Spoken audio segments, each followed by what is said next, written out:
A lot of times people ask me, how do you set ambitious financial goals? Like, it seems like I'm doing pretty well. I have an emergency fund. I own my home.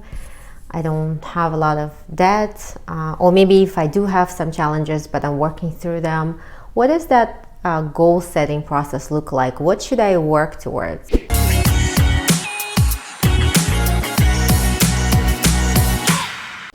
So my answer always is reverse engineer it. Ultimately, what we all want is to be happy, right? So we want to have a freedom.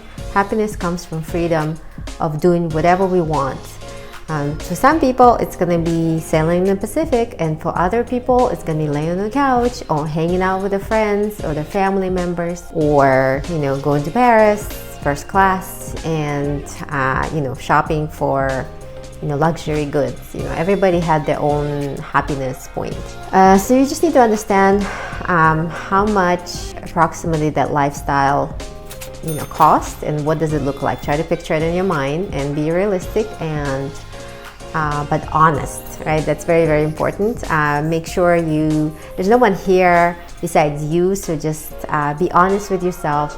What is your ideal happiness lifestyle look like, right? And then try to put a number on that. How much does it cost you in terms of housing? How much does it cost you in terms of transportation, food, activities, whatever it is that you want to do? And then try to put an annual income number for that lifestyle. So it could range anywhere from, I just want to have my own little house in the countryside, somewhere in a rural part of the country, or I want to have a mansion, or I want to just travel the world. I want to do all these fantastic things. Again, just be honest with yourself. If you are a posh person, so that's fine. And then conversely, if you're very modest, that's fine too. I mean, it's totally fine. But once you realize what it is and how much does it cost per year, let's say it costs a happiness income for somebody will be $100,000 a year, right? Or for somebody it's going to be $50,000. So let's say it's $100,000 in perpetuity to keep you happy. So then we're gonna have to figure out what amount of nest egg does it take to give us $100,000 in perpetuity without having to touch the principal, right? And roughly the math looks like if I can withdraw 5% from my nest egg, invest it in US stock market. Of course, right now it's a little crazy, but generally speaking, historically speaking, you should be able to take out 5% out of your investments into US stock market without in perpetuity, and it will replenish itself, the remaining returns, right? Because of the compound interest, because of the growth of the economy. And so let's say if I invest $1 million into the nest egg, I can take out 5% of that $1 million forever. That's going to be $50,000, right?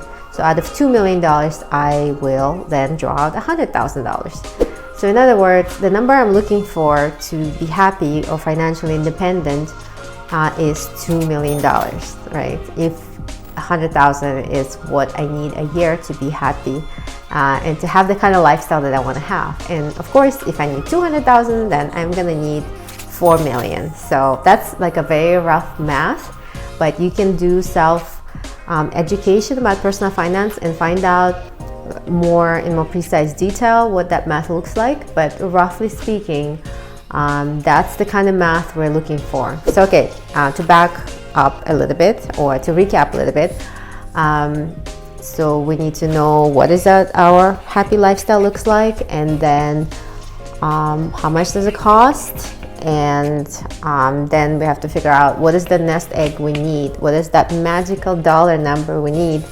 to generate that income that's going to make us happy, right? You can even write down very specific things you want to do with that income to kind of give you more specific number.